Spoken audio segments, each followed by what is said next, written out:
Imalia, for fuck's sake. I mutter under my breath, watching as another load of bags crawl past me on the conveyor belt. None of them are mine. Everyone on my flight has had their bags and left, and now there's a load of fuckers I don't recognize getting theirs. I glance at my watch, realizing it's been 45 minutes since I got off the plane. Clearly, the airline has lost my bag on the way here from San Diego. I draw in a deep breath and turn away from the baggage reclaim, searching for my airline's help desk. When I finally find it, my cell phone rings and I pull it out, groaning when I see it's Uncle Remy. "Hey," I say, "where are you?" He growls, sounding irritated. "I've been waiting for my bag for 45 minutes, and it still hasn't turned up." I meander toward the desk to put in a claim for the lost baggage. "I think they lost it. Fuck's sake. I haven't got time to sit out here all day waiting for you, Imalia." I roll my eyes, as it's not my fault they lost my bags. Right, because I made sure they lost my bag on the way here solely to piss you off. I sigh heavily. Go home and I'll catch a cab when I'm done. I don't know how long it'll take to file a claim. I'm surprised he actually came himself to pick me up, rather than send one of his men anyway. There's a few moments of silence. "No, I have a meeting to attend in 20 minutes. I'll send my driver back to pick you up." I nod, even though I know he can't see me. "Sounds good. I'll see you later." I cancel the call, not waiting for his response, and stuff my cell phone back in my pocket as I reach the desk. A woman with long blonde hair either doesn't notice me approach or is ignoring me as she types frantically on the keyboard. I clear my throat and she glances up, eyes narrowing. "How can I help?" "I think your airline has lost my bag, as I've been waiting 45 minutes, and it still hasn't come out of baggage reclaim." I shrug. Everyone on my flight has left. She rolls her eyes as she types on her computer again. "Name, Imalia Allegro," I say, clenching my fists, as this woman is beyond rude. Her brow furrows as she glances up at me. "Can I see your boarding pass, please?" I open my bag and rummage through it, searching for the boarding pass. My stomach dips when I can't find it. "Shit, I think I lost it." She tilts her head. "And how do you expect me to check on this for you without your boarding pass?" I grind my teeth. "Surely you'll have a record of my boarding pass on your computer." I dig out my passport and place it on the desk. "Here is my ID." She shakes her head. "I'm sorry, without your boarding pass I can't make a claim. It's company policy." "Are you fucking joking?" I ask, shaking my head. "Your airline has lost my bag, and I want to see your manager right now." She blows out an irritated breath. The manager isn't on duty right now. Seriously, this is the worst customer service I've ever experienced. There must be someone on duty who is more superior to you. I want to see them now. She glares at me before giving in and heading into the back. When she returns, a young dark-haired man follows her. "The best I can give you is the airport baggage manager. He'll take you to the other terminal to check the bag hasn't gotten mixed up and sent to the wrong place." My brow furrows as I stare at the guy, finding it a little odd. "And if the bag isn't there?" She rolls her eyes. "We'll deal with that if we come to it." I grind my teeth and nod. The man smiles at me. But it isn't friendly. "Follow me." I follow him the opposite way to the exit, unsure where exactly he's taking me. "Isn't the other terminal in the opposite direction?" He shakes his head. "We're cutting through the staff area." I nod in response, allowing him to lead me through into an off-limits section of the airport. It's odd that he's allowed to bring me through here. Considering airports are always so hot on security, I ignore my unease and follow him down the long, dark corridor. "What flight did you arrive on?" he asks, attempting to make small talk. "Flight from San Diego. I've been waiting for my bag for over 45 minutes. I sigh heavily, glancing at my watch. Perhaps I should have ditched on my best friend's wedding 3 days ago and traveled with my mom and Fabio and Gio a week ago, as I hate traveling alone, especially when it doesn't go smoothly. I couldn't do that to Gabriella. We've been best friends since we were toddlers, and I was her maid of honor, even though I'm not too keen on her choice of husband. How far is the terminal? It's oddly quiet down in this staff area as we continue, and we don't pass another person. Not too far. It is quicker than taking the long way around. I clench my jaw as we turn a corner, only to be met by a darker corridor. Dread creeps in, as I'm unsure where the fuck this guy is taking me. I fiddle with the hem of my shirt, becoming increasingly nervous. It's dark down here, he shrugs. I guess the airport doesn't like to light it when few people come down here. I swallow hard, my steps faltering, until we round another corner into a lighter corridor. My brow furrows as I notice a light ahead coming through a large door. Is that the terminal ahead? He glances over his shoulder and nods. Yeah, almost there. I relax, feeling a little less on edge as I hasten my pace, eager to get the fuck out of this creepy part of the airport. As he comes to the door, he glances at me. Out here. He pushes open the door, and I step through, only to be met by 3 other men standing in my path, all of them looking menacing. What the fuck? Here you are, lads, Emalia Allegro as promised, the so-called baggage manager announces. I glance at him questioningly. Sorry, sweetheart. It's not personal. And then he walks away, leaving me alone with the 3 men. I spin around and try the door he disappeared back through, but it's locked. Fuck. One of the guys' smirks widens. You're fucked. I swallow hard, noticing he has a distinctively Eastern European accent. What do you want? The same guy laughs, glancing at the 2 men flanking him. What do we want, boys? You, one of the men answers. He smirks. Yes, the perfect piece of leverage delivered right to us, tied with a pretty little bow. His eyes scan the length of my dress, which does indeed have a bow stitched to the front. The other guy remains silent, but the look in his eyes is one of pure malice. Snatch her, the guy seemingly in charge says. The other 2 men step forward, and my heart pounds so hard it feels like I'm going to throw up. I duck once they're close and get under one of their arms, trying to run past the middle guy, but he snatches me around the waist. Tio Zagalima? He growls something in a foreign language, shaking his head. You idiots can't do anything right. Open the back of the van. I fight against this guy, trying to kick him as he drags me toward the back of a white truck, which is open. Get the fuck off of me! After a ridiculous amount of writhing, I slip my leg into a perfect position and kick him in the gut. Blyad! He shouts, as I take off in the opposite direction of the door I came through, pounding so fast away from them. My heart thuds faster than my feet on the concrete, and the men shout behind me as they pursue me. I can't believe I trusted that airline receptionist or the fucking bastard who claimed to be the baggage manager. Both may well work for this place, but someone paid them to bring me out here. I don't have a clue where I'm going as I come to a dead end behind a locked gate, trying to search for an escape. Shit. My only option is to slip into another building to my right, but they'll know I've gone in there since there's nowhere else to go. Their footsteps get closer, and I run through the door, hoping beyond hope there's an exit. The building is derelict and not used as I rush through the hallway toward the back, realizing it's some kind of warehouse. The echo of the door opening behind me makes my stomach dip, and then their murmuring voices follow. I slip through a small crack behind an enormous machine to the right and crouch down, knowing that I'm out of options. They'll probably find me, but I am out of options.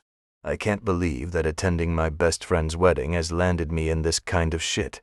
If I had to guess, they're Russian and members of the Volkov Bratva, who my uncle has always had a tenuous relationship with. My pursuer's footsteps grow closer as I place my hand over my mouth, trying to deaden the sound of my heavy breathing. I shut my eyes, praying that by some miracle they don't find me behind here. The guy I kicked comes into view through a small gap in the machinery hiding me. I duck lower, struggling to contain my fear. My entire body shakes as I know what it means for me if I get caught by the Bratva. "She's not over here," the guy nearby calls, making hope rise to the surface. There's a thud of footsteps. "She has to be here somewhere. The Pakhan will kill us for failing," the man who had remained silent up to now says. "Check every fucking inch of this place again," the leader says. The two other guys head off.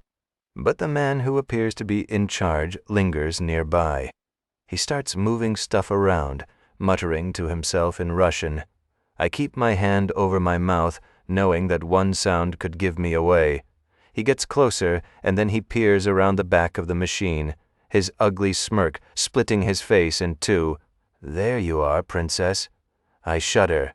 "Stay the fuck away from me." He reaches through the gap and grabs hold of the front of my dress, dragging me out.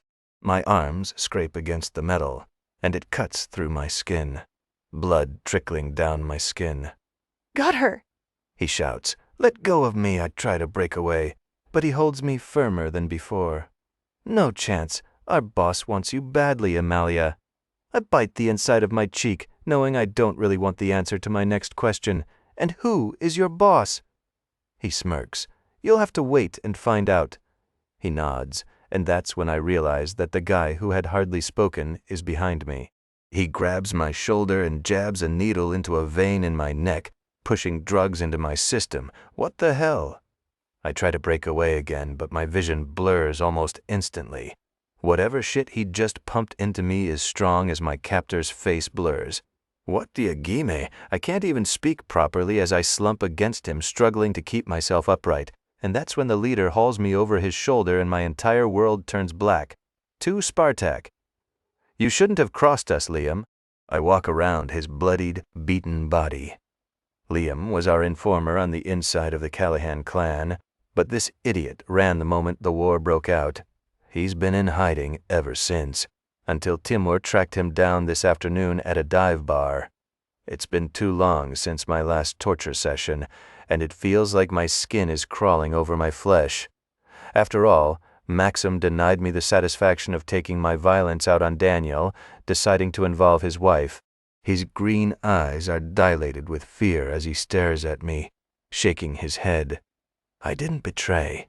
I slam my fist into his face, shutting him up before he can finish his sentence. I don't want to hear it. Blood trickles down his chin from his mouth, and I delight in the sight, smirking. "All I want to hear is you dying as I torture you slowly and painfully." I walk toward the table where I keep several torture implements and pick up a pair of pliers.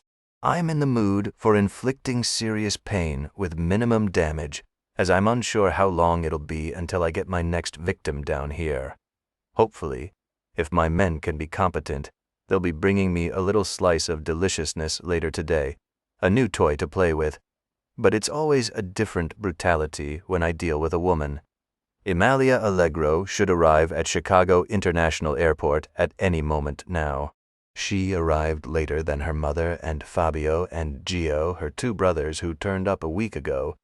Amalia Allegro's father died before she was born, but her mother took over control of their criminal enterprise, which is a strange feat in this day and age. Most men don't want to take orders from women. I think it helps that she's the coveted baby sister of my enemy, Remy Morone. When I learned of Amalia flying into the international airport today, I recognized our chance to take something precious from the Morone family. After all, I couldn't sit back and do nothing. Morone has always been our biggest enemy, but someone killed Ronan Callahan in Podolka and pinned the death on our family, throwing the city into chaos. The Irish were our allies in a city where chaos reigns, as everyone wants a piece of the action. I needed to take drastic measures to counter the Morone family's growth. 10 years ago, we were the most powerful family in Chicago, and now we're struggling to keep our heads above water as the organizations of the city come to blows. The Italians and the Irish aren't the only vultures looking to swoop in and make gains. The Estrada cartel remains neutral, but they aren't to be underestimated, and the bikers are hotheads that can't be trusted not to make a killing off the back of this war. I circle Liam again, delighting in the way his entire body shakes with fear. Once I'm standing in front of him, I move forward and grab a finger, gripping the end of his nail with the pliers and tearing it off of him. The scream he emits is beyond satisfying. a sound that helps ease the chaos, but nothing beats taking a man's life. I work on all 10 of his fingernails, ripping them off slowly as to inflict maximum pain. Blood drips from his fingers as his eyes lull back in his head, the pain almost becoming too much for him to bear. I grab hold of his chin and dig my fingernails into it hard. Now, Liam! No fainting on me. I've barely even warmed up yet. His eyes are so dilated, they're almost entirely black, and I relish the image. Please, Spartak. I didn't give anyone any information. I slam the pliers into his mouth and grab his tongue, pulling hard. Don't make me tear your tongue out, Liam. My cell phone rings, making me growl as I release his tongue and step away. What is it? I snarl. Sir, it's done, Vitaly says. I tied Amalia Allegro up and she's unconscious at the docks as promised. Some of my rage eases hearing that my men actually pulled it off. We have Remy Moron's niece in our hands. Great. How long will she be out? About 4 to 5 hours, as she put up a bit of a fight and I had to dose her up pretty good. I smirk at that. Good. Make sure you keep the docks guarded until I get there. I cancel the call and glance at the pathetic piece of shit I've been torturing. I'm going to have to speed this up and get Maxim over to the docks to explain my plan to him. Maxim won't like it, but then he hasn't liked any of my plans lately. No one except my brother knows about our new venture, but I don't trust that snake not to say something to my son to stir up trouble. I know Maxim is hung up on me shooting Victoria, but I won't apologize for protecting our brotherhood from a traitor. Her betrayal stung me like nothing ever has. Marrying a man who outright declared war on our family is a disgrace to the Volkov name. Even if Maxim insists they love each other, it makes me sick to my stomach. It looks like you have got off easier than expected, Liam. His shoulders slump in relief, but little does he know that this news only cut our fun short. He'll be dead faster than I'd intended, as I don't have the patience to have 2 torture victims on the go at the same time. I turn my attention back to my cell phone and call my son. Hey, what's up? Maxim answers, sounding agitated. Can you meet me down at the warehouse at the docks in 1 hour instead of the restaurant? I ask. He sighs heavily. Sure, why? I'll explain once we're there. I cancel the call, not allowing him the luxury of questioning me further, as I haven't got long to finish my victim. I could leave the fun until after I bring Amalia here, but I'd rather focus on one victim at a time. I move back to the implement table and grab the curved sickle knife, smirking as I glance back at my prey. A flash of a memory enters my mind as I stare at the knife, the same knife my father made me use the first time he brought me into this same chamber. I was 7 years old when he introduced me to the delights of torture. My mother begged him not to start so early, but he insisted I was getting off lightly, as his parents did not shield him from the brutality of war or torture in Russia. What she never knew was what my uncle did to me when we were alone. That's what truly scarred me in irreparable ways. I know his actions are in part to blame for my sickness, but there's no fixing it. Not now. This is who I am. Many have feared the Volkov name for years because of our brutality. It's a signature of our family which can't be lost, even though I went easy on Maxim compared to my father. The scars are like a birthright that you need to endure in order to claim the throne. I guess when I first carved a man up at only 7 years old, I was scared, but I soon learned to enjoy it. It became a pastime I couldn't escape, even if it earns me the rather well-earned title of psycho. I test the sharpness of the sickle pricking my skin and watching blood pool on the surface. Perfect. Liam's eyes widen when he sees the knife, as it's my signature weapon, although I've been getting quite fond of frying men to death lately with a high-voltage device. Come on, Spartak, seriously, we can talk about this. I march over to him and force his jaw open, yanking his tongue forward and slicing it off and tossing it aside. That's better, I say, as blood spurts unrelentingly from his mouth, splattering my face. I was fed up with hearing you speak. I hook the end of the blade into his chin and force him to look me in the eye as blood trickles down the knife. I want to watch your eyes while I bleed you dry, because you crossed us and ran rather than facing your duties like a man. No one lives after fucking with us. He tries to speak, his jaw working, but without a tongue it comes out like a gargled humming sound. I slam the hooked knife into his gut and tear through his abdomen, forcing his eyes wide open. I'm going to gut you like a fucking pig, and then feed you to the dogs. No one will ever find your body. I rip the knife right through him, pulling out his guts. The pure anguish in his eyes as I watch him bleed out in front of me spurs me on as I wait to see that light in his them dim because of me. Once his body turns cold and pale and his eyes glaze over, I finally drop the knife on the floor and turn toward the sink in the corner. I run the faucet and wash the blood off my hands and face, glancing at myself in the mirror. I stained my shirt with blood, but I don't have time to change. Instead, I grab my suit jacket off the hanger and head out of the room, leaving the chaos behind me. Power flows through my veins as I shred another part of myself. I watched and enjoyed that man's death as much as I do anything on this planet. It's a sickness and one I revel in. Happy birthday to me. I don't like it. I clench my jaw. Don't be a fucking sissy, Maxim. I taught you to have thicker skin than to piss yourself over a few women being sold. I notice the flash in his eyes when I mention my teachings. He resents me because I was tough on him. He crosses his arms over his chest. This isn't the Volkov way. Since when do we go around copying our enemies? I rub the back of my neck, since their power has increased unchecked, while war wasn't on the cards. The Irish may have started this war, but we both know they're not the true threat to us. There are only two real players in the war, and it's us and the Italians. Maxim raises a brow, observing me for a few beats. I've got to go, he says, turning his back on me. Rage coils through me as I grab him by the shoulder and yank him back to face me, hard. Remember your place, boy. I clench my fists, trying to stop myself from hitting him. You don't turn your back on me unless I dismiss you. Maxim's jaw clenches.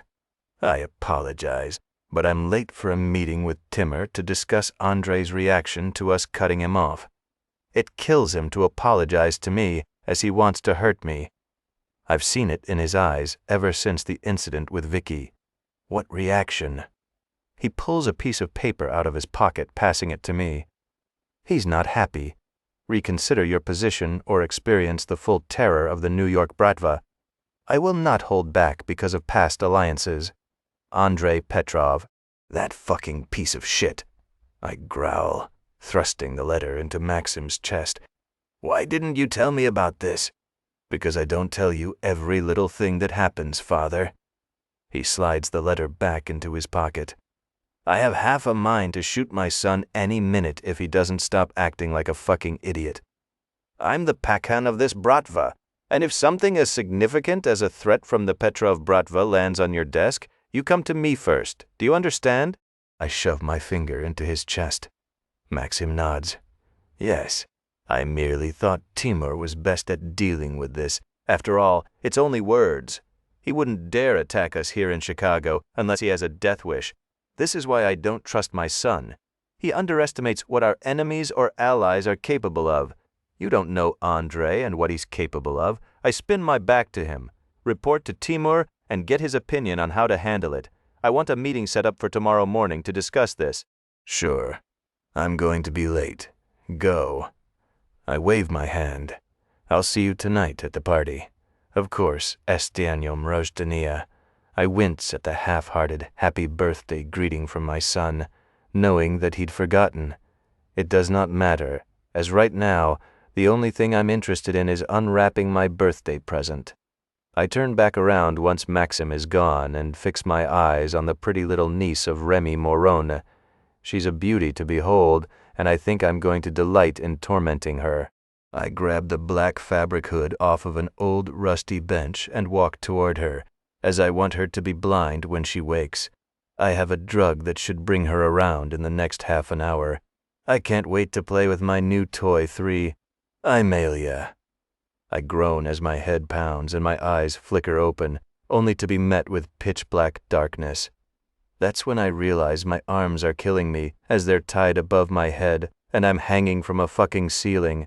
Panic kicks in, as the reason it's so dark is that some son of a bitch put a cloth hood over my head. I kick around, thrashing out in terror as my memories resurface. The airport and the so-called baggage manager who was helping me find my bag. It was a fucking trap, and I should have seen it coming a mile off. I wouldn't waste all your energy if I were you. A deep Russian voice cuts through the silence, stealing my breath away and forcing me to turn rigid.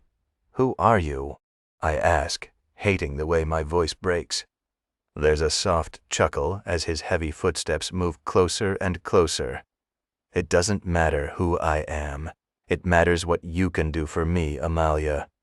I swallow hard, realizing that I've flown right into a war zone and walked straight into one of my uncle's enemies' traps like a fucking idiot. "What do you want?" I ask, trying to steady my voice. "I want an end to this war, just like your uncle." A shiver travels down my spine as I sense he's close to me, as the rasp of his heavy breaths gets closer, making my heart race unevenly in my chest. "I'm not sure how I can help with that." "You're my leverage, little girl," he murmurs. "I wonder if you're as beautiful as they say you are." He yanks the hood off of me and I groan, squinting to see my tormentor. Even though it's only dimly lit wherever we are, my eyes are too fucking sore, and I have to blink multiple times before everything becomes clearer. My heart leaps in my chest when I stare into the pale gray-blue eyes of a man so beautiful it looks like he dropped from heaven. He's older, perhaps late 30s, early 40s, with dark curling hair and a neatly trimmed beard. His features are so perfect and rugged, and there's a hint of ink peeking out from beneath the collar of his tightly fitted white dress shirt, a dress shirt which is splattered with blood. The man is tall, but it's hard to estimate how tall considering I'm hanging from the ceiling. If I were to guess, about 6'3". He strokes a hand across his beard, drawing my attention to the ink covering the back of them. The corner of his mouth turns up into a rather unpleasant smirk. "Hey there, baby girl!" My stomach flips at that nickname, and I shuffle uncomfortably, wincing at the pain radiating through my shoulder blades. It's Amalia," I say. He tilts his head slightly, watching me with the most unnerving look in his eyes. "I know your name. Who are you?" I ask. He raises a brow. "So you don't recognize me?" I swallow hard. "Should I recognize you?" I ask, squinting harder and trying to rack my brain. I'm pretty certain I'd remember if I'd seen this stunningly beautiful man before. He crosses his arms over his broad chest and narrows his eyes. "I'm Spartak Volkov." The blood drains from my face as I stare at the man before me. A man rumored to be so fucking unhinged that even my uncle fears him deep down. He'd never admit it to his face, but Remy is terrified of what Spartak is capable of. "I see," I squeak out, sounding more like a mouse than a girl. This situation couldn't be any fucking worse. "Fear, it's strange how my name can draw it out of people so easily," he says, walking in a circle slowly around me, setting my already frayed nerves on edge. "When I first looked into your eyes, Amalia, I saw desire." "That's not silence," he says. The tone of his voice is calm, and yet more fear-inspiring than if he shouted. "You liked what you saw. I noticed the way your chest heaved more violently and your eyes dilated, and then the moment I told you my name, sheer intoxicating fear replaced the desire." He chuckles, but it's not a pleasant sound. I find both arousing, although fear is my favorite.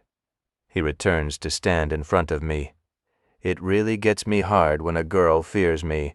My throat bobs as I swallow hard, staring at the monster in front of me. "That's because you're depraved." A wide smirk splits his face in two. "Indeed, if that was intended as an insult, then you clearly don't know the kind of man I am, baby girl." A shudder races through me, hearing him call me that again. I can't understand why anything this man says affects me, but every time he says baby girl in that Russian accent, my panties get damper between my thighs. It's fucking weird, as this man would probably laugh as he carved me into pieces and shipped me to my uncle. Another shudder races through me, but this time out of fear. Stop calling me that. His eyes darken. Do you really think you're in any position right now to make demands of me? I don't answer him, glancing around at my surroundings, only now noticing we're in some rundown old warehouse. Answer me, he roars, making me recoil in response. I swallow hard, narrowing my eyes at him. I forgot what the question was. His fists clench by his side and muscles bunch as he looks ready to unleash his rage on me in full force. Perhaps I'm going to die here, beaten and bloodied under Spartak Volkov's fist. I screw my eyes closed as he advances toward me. But instead of being punched in the face, he unties that painful restraint from my arms, and I drop to the floor in a heap. Kazo, I growl, glaring at the man who just bruised my ass. What the fuck was that for? You have a dirty mouth on you for such a pretty little thing. He breathes, kneeling down in front of me so those pale blue-gray eyes are level with mine. The scent of him invades me, and it's the most masculine scent I've ever encountered. It's musky and woody with a hint of alcohol, which I detect on his breath. I've got some rules for you. What rules, I ask?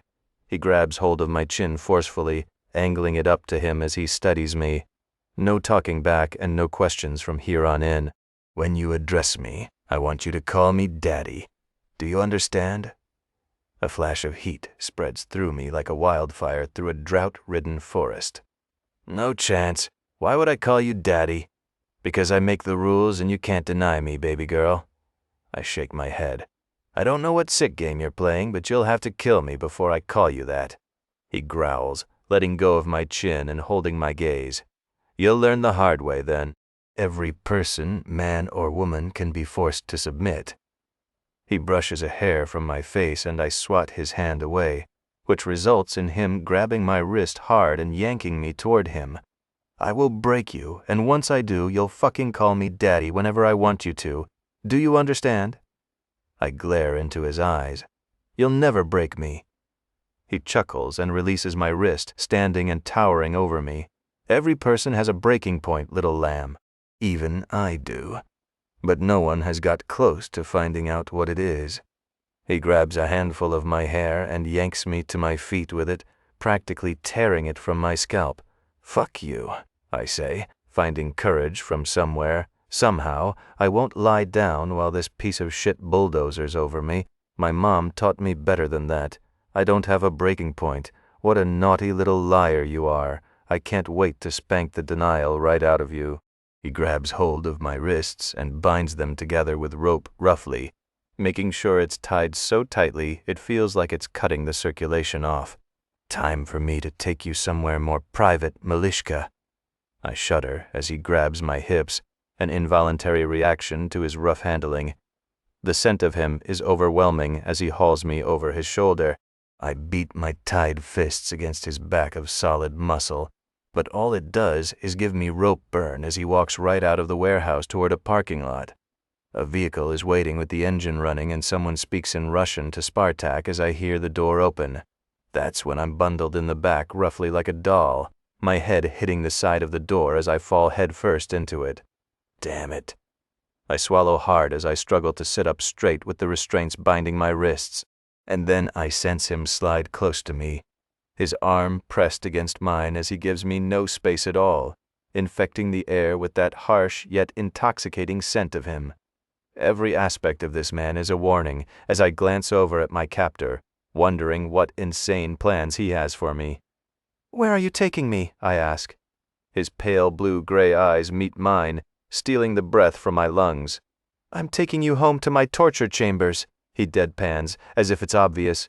Torture chambers, I ask, my voice sounding squeaky suddenly. The smirk on his face makes dread spread through my veins like liquid ice. Yes, baby girl, because you need punishing for not obeying me. I swallow hard and tear my eyes away from the depravity sparking in his irises. This man isn't sane. I know that much from the things I've heard about him, but being in his presence hammers that home. He delights in my fear, so somehow I have to hide it from him. What do you want from me? He chuckles, a deep and rich sound that sends goosebumps over every inch of my flesh. I want information about your family, and I think I'll have some fun with you along the way. I swallow hard. I'll never betray my family. I glare at him. No matter what you do to me. Never say never, he murmurs, sliding a rough, large hand onto my thigh and squeezing. I wonder what makes you tick, little girl. His voice is almost seductive as he speaks. I can't wait to open you up and learn all your deepest, darkest secrets.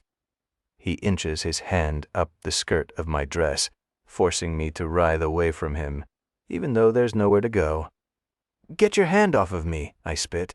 But I hate how feeble my plea sounds. I've got no power here, and he knows it. Spartak chuckles, his hand still inching ever closer to my panties, which are shamefully wet. As he's right, when I first saw this god of a man, I wanted him. Stockholm Syndrome finally made sense when I looked into those pale, blue-gray eyes, and I wanted to feel his hands on me, even though he'd taken me captive, until I learned who he was. I hold my breath as his fingers tease the edge of my lace panties, wishing I could die. Heat prickles over my skin like razor blades as he finally slides a finger right through my lace-clad pussy, groaning as he does. You're soaking wet, he breathes, pushing the fabric aside and shoving a thick finger inside of me. I gasp, shocked by the sudden invasion. What the fuck? He smirks, lazily sliding his finger in and out of me. The wet sounds it makes as he does are beyond embarrassing, as I force myself to look anywhere but at him. I knew I'd seen desire in those eyes when you first saw me.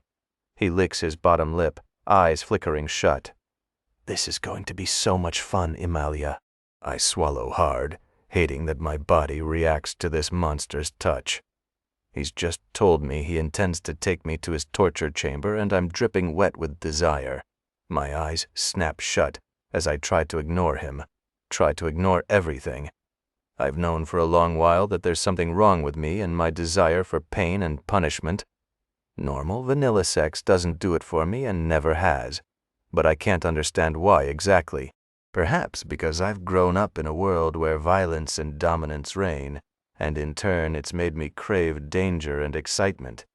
So now I'm here with this dark, beautiful, and twisted man who has bound me and sliding his finger inside of me as if he has the first, and I'm fucking melting for him. Such a dirty girl you are, getting wet in the hands of a man who will utterly ruin you. I glare at him, swallowing hard. Fuck you, I spit, but even in my voice there's desire. He chuckles and pulls his finger from my pussy, sliding it into his mouth and sucking it clean. You wish, baby girl. The sight of him doing such a dirty fucking thing and calling me baby girl at the same time drives me wild as I clench my thighs together and force my attention out of the window. I'm going to hell, but I'll be damned if I don't drag him down with me. 4. Spartak, Emilia's chest heaves frantically as I drag her out of the car and head toward the chambers in the basement. Her fear is intoxicating, but the most intoxicating aspect is the fact she's excited by me. Her wet cunt was enough proof of that. I swing open the door to the third room to the right, which is the nicer of the torture chambers, if you can call it nice. There's a plush bed at the back with restraints affixed and a cage at the bottom.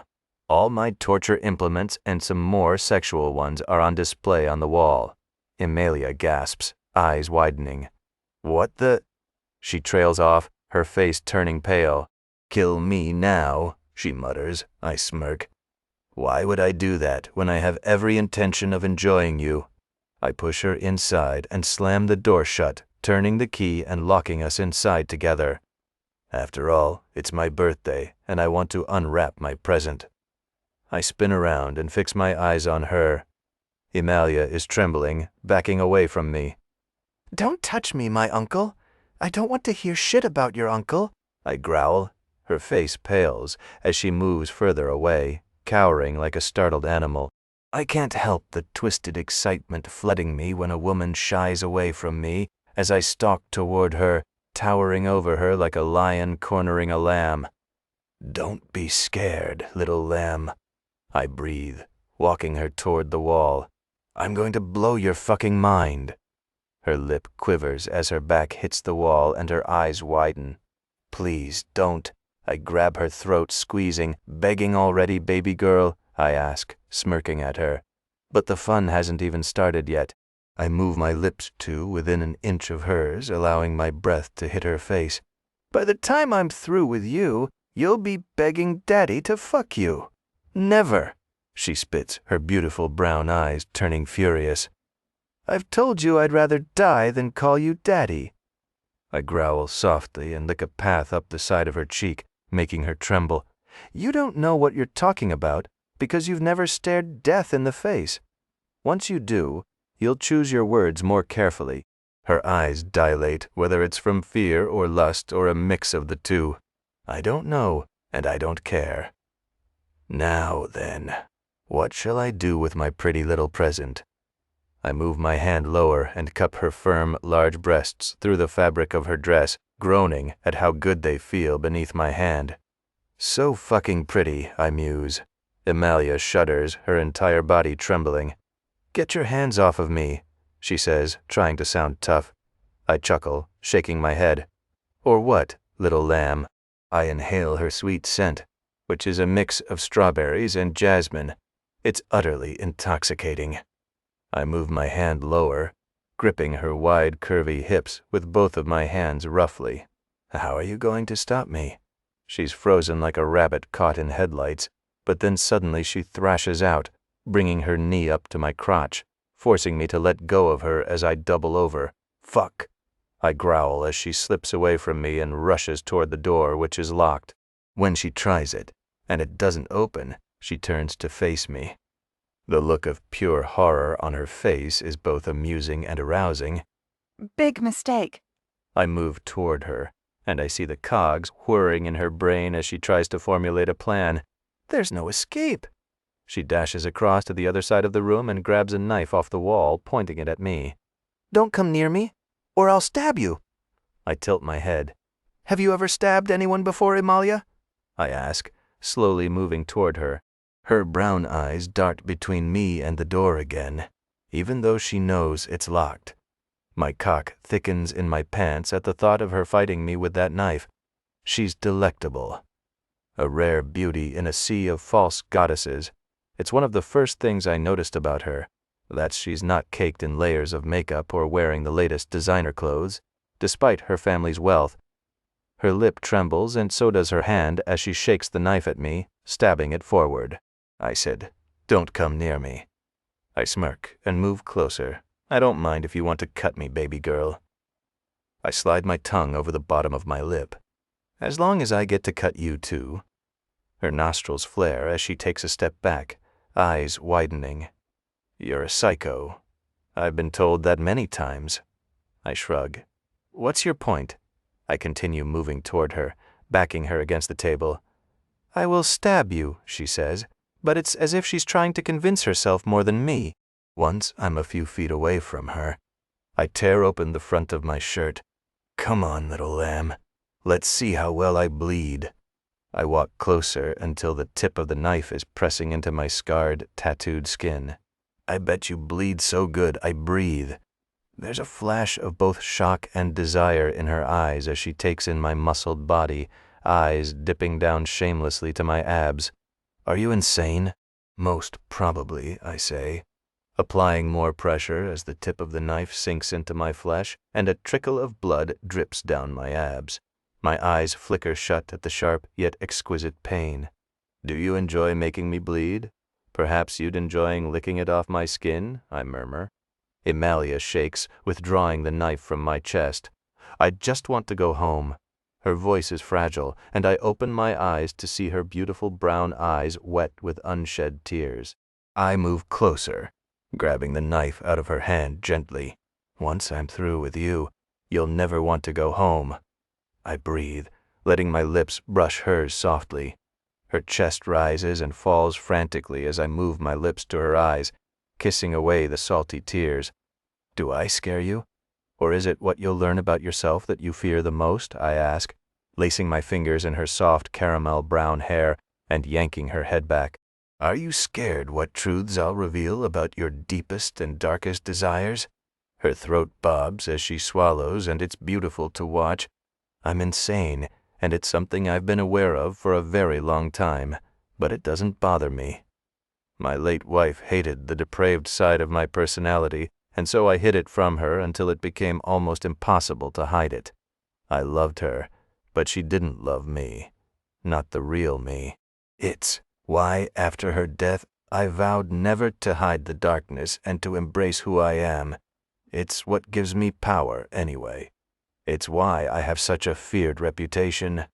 Perhaps you'll realize how good it is to tumble into the darkness and give in to your most primal desires, Malishka, I murmur, lifting her up and tossing her over my shoulder.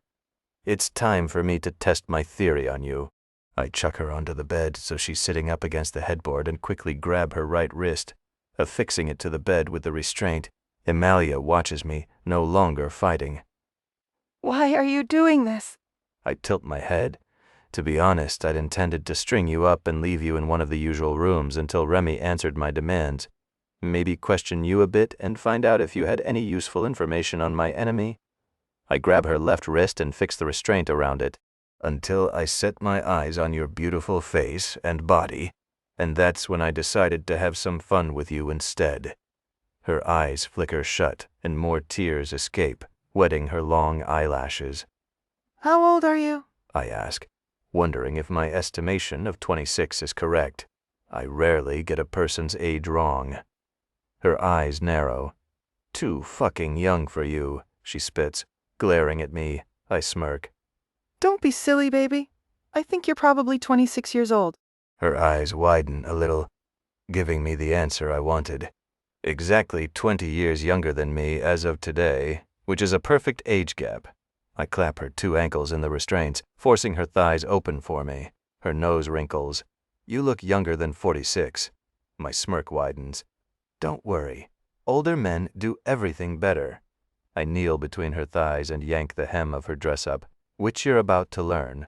She tries to writhe away as I slide my fingers into the waistband of her black lace panties. Please, don't do this. I pause, looking into her alluring eyes. You're begging a man who has no fucking morals, Malishka. I yank her panties down and groan at the sight of her sweet little cunt glistening wet. Not to mention you're so fucking wet. I lean down and press my nose to her center, inhaling her arousal. It would be a shame not to taste you. I drag the flat of my tongue through her center, making her jolt. Her breathing becomes deeper, more raspy, and it makes me harder than a rock.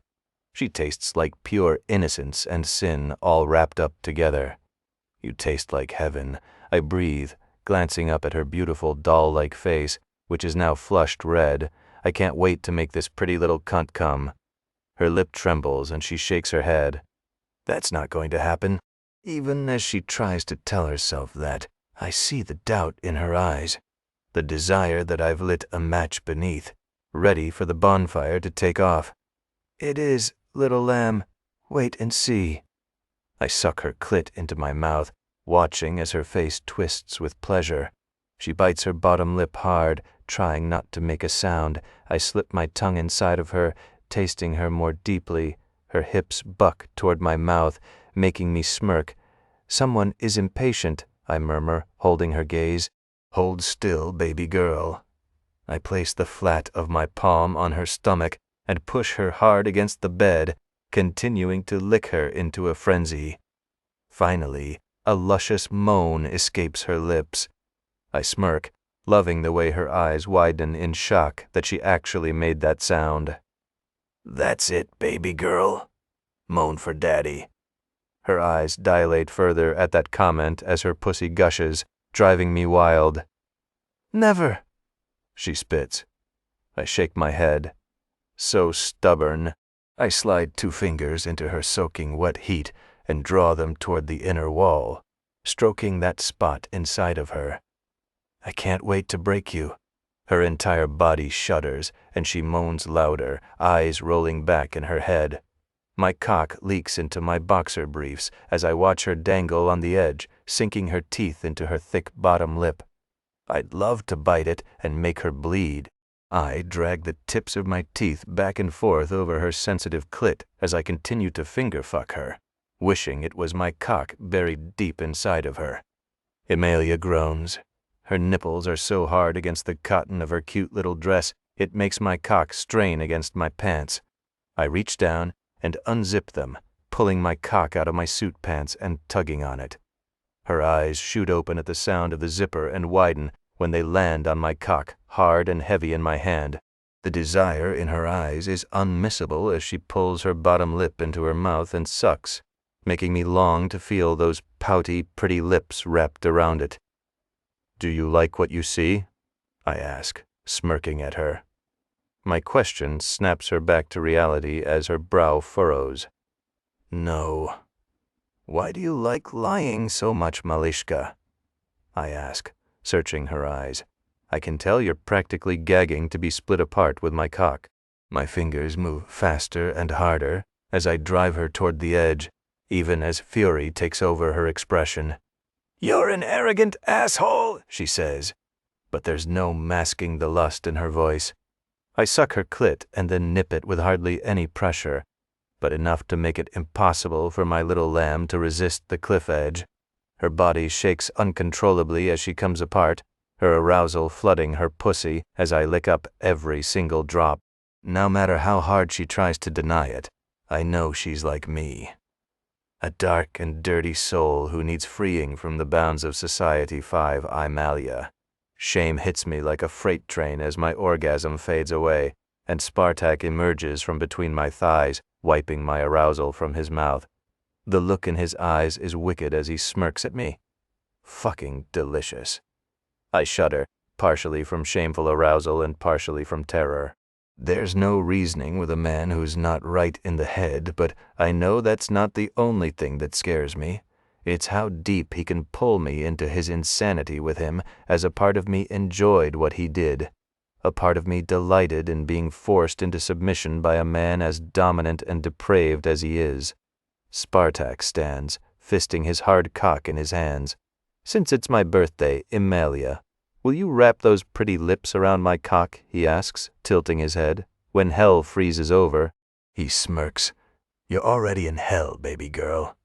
He moves forward, drawing my eyes to the huge length between his thighs.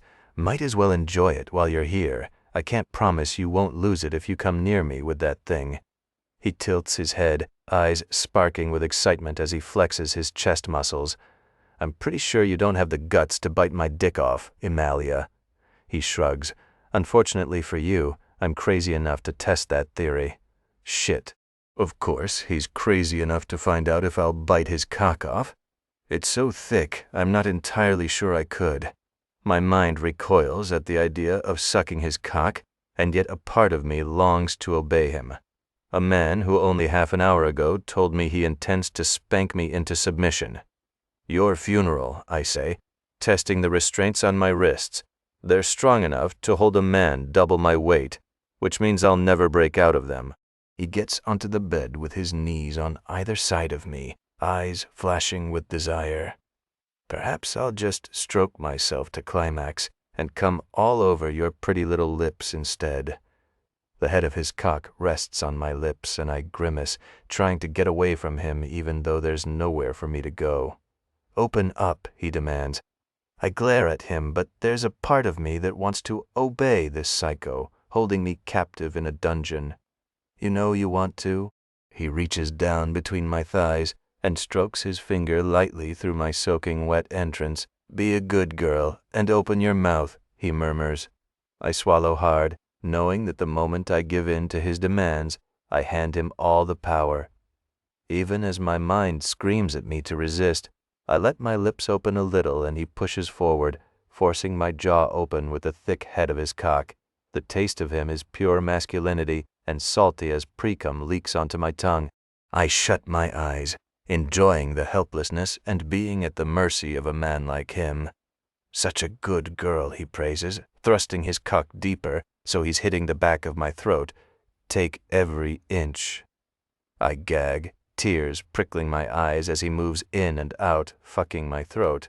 The lack of control is both intoxicating and fear-inspiring as I hold his gaze, trying not to choke. "Breathe through your nose, baby girl. You're doing so fucking well," he groans, eyes rolling back in his head. I follow his instruction, my pussy getting so wet as he continues to fuck my throat like an animal. The guttural deep sounds coming from him are such a turn-on as he leaks more pre-cum into my mouth. None of this should arouse me since he's taken me against my will and is forcing his dick down my throat. I relax, almost enjoying his assault as I pleasure him the way he pleasured me.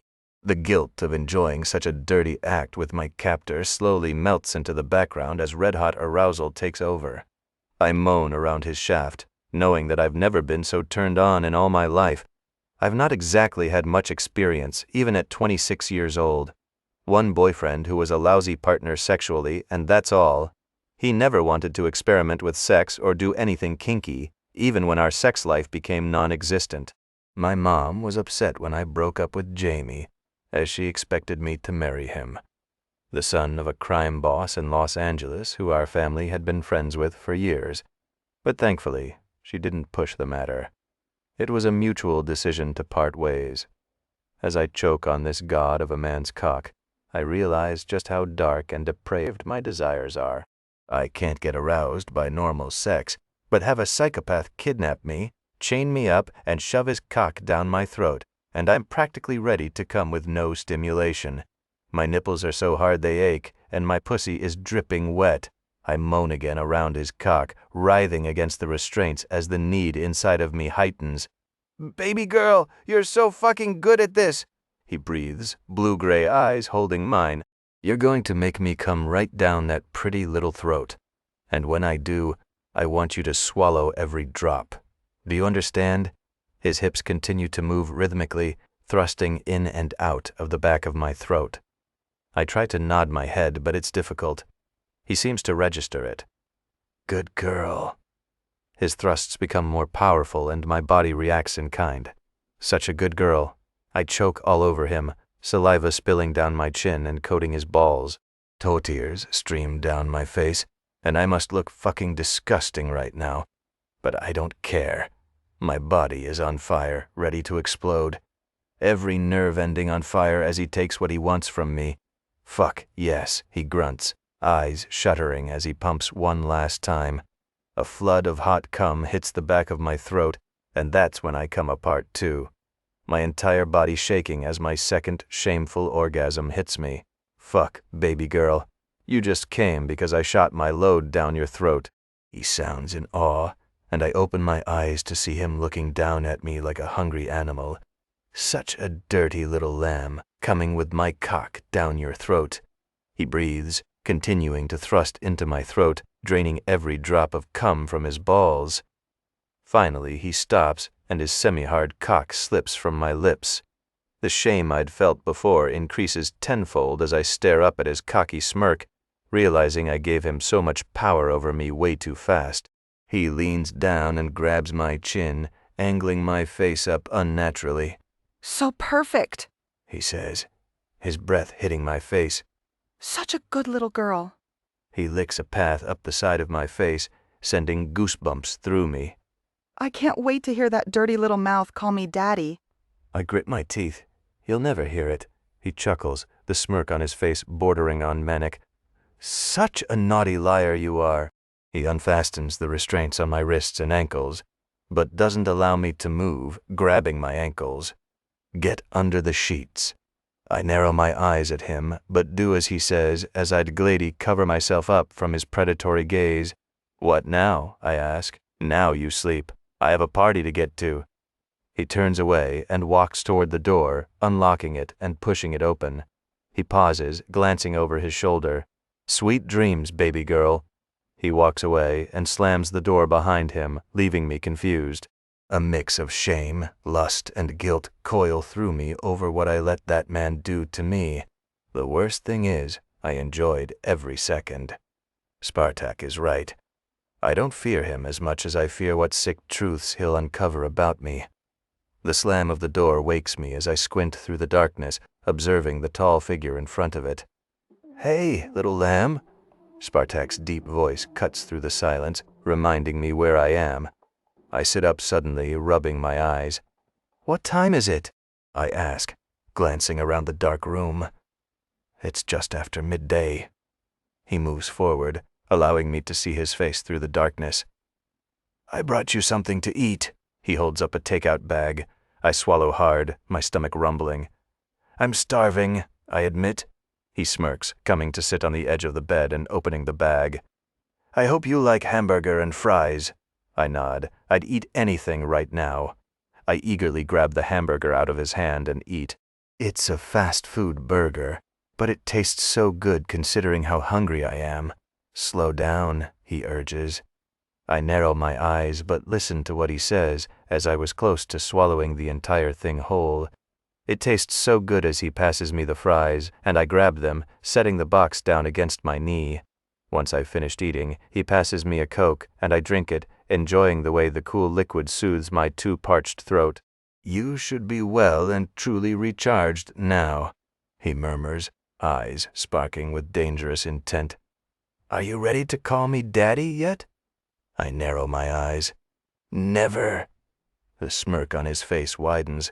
"I'd hoped you'd say that, as I've been looking forward to punishing you." A shiver travels down my spine as he grabs the trash from my food and chucks it to one side. His eyes fix on me with such intensity, it's enough to make anyone quake from fear.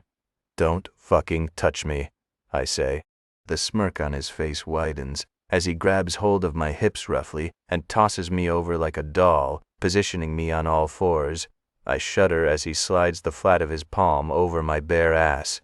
Such a lovely ass, Malishka, perfect for spanking red. I freeze, fear and desire morphing into one odd sensation that both twists my guts and drives me wild. "Please don't." He spanks me then, hard and firm. I recoil, the stinging pain both intense and intoxicating. "Scared. You're going to enjoy the pain too much, baby girl." I don't answer him.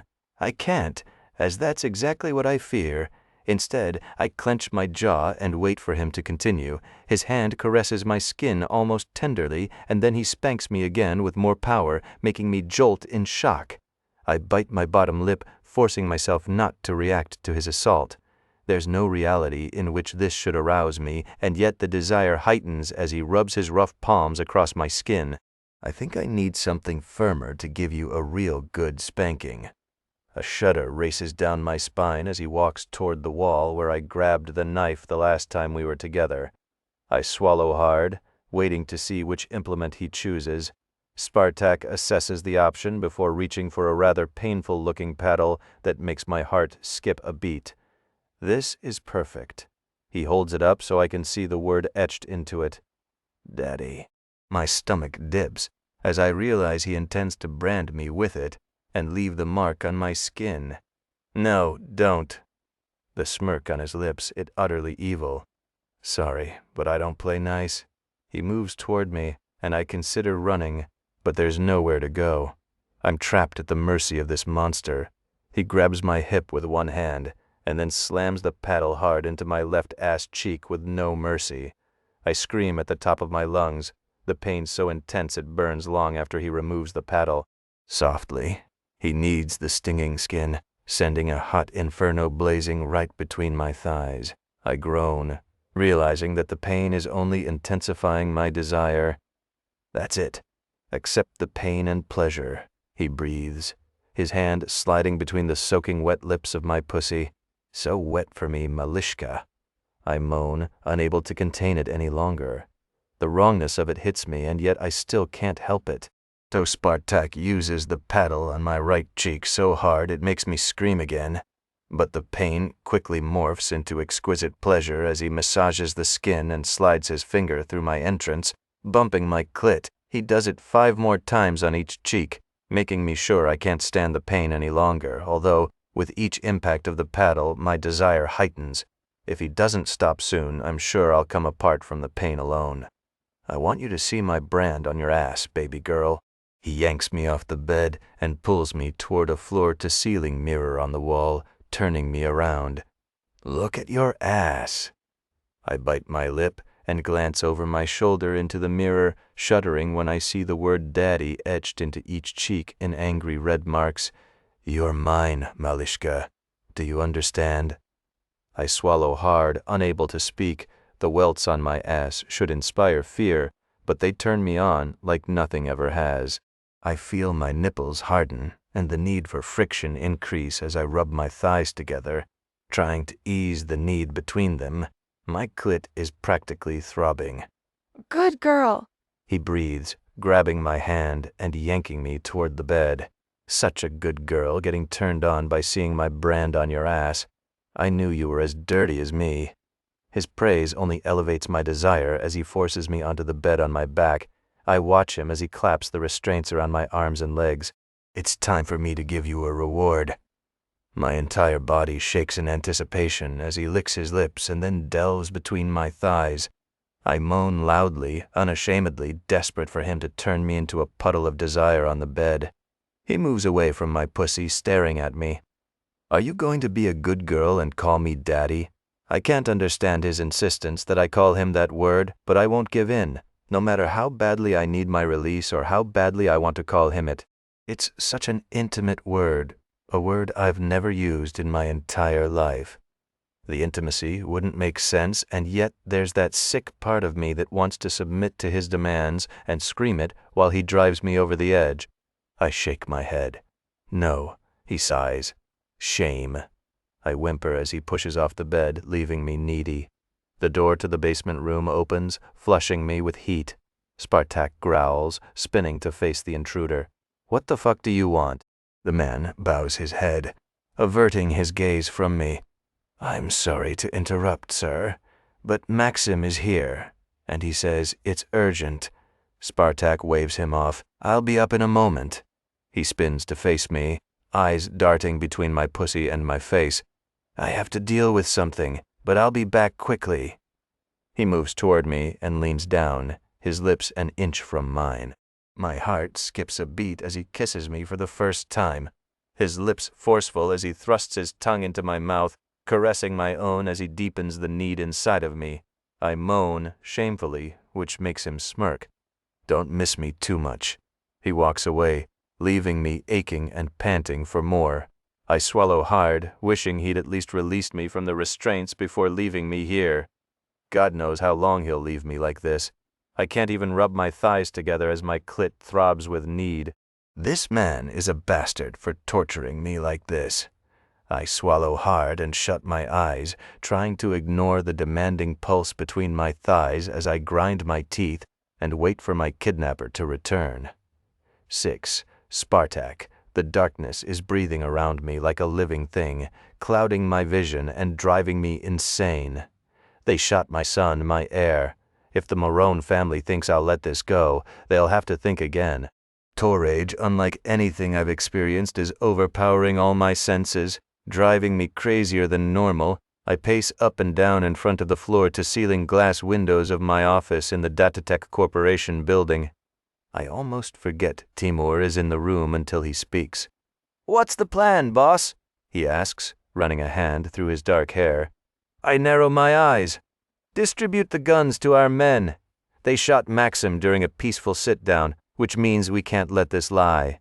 Timur's jaw works. They had a viable reason."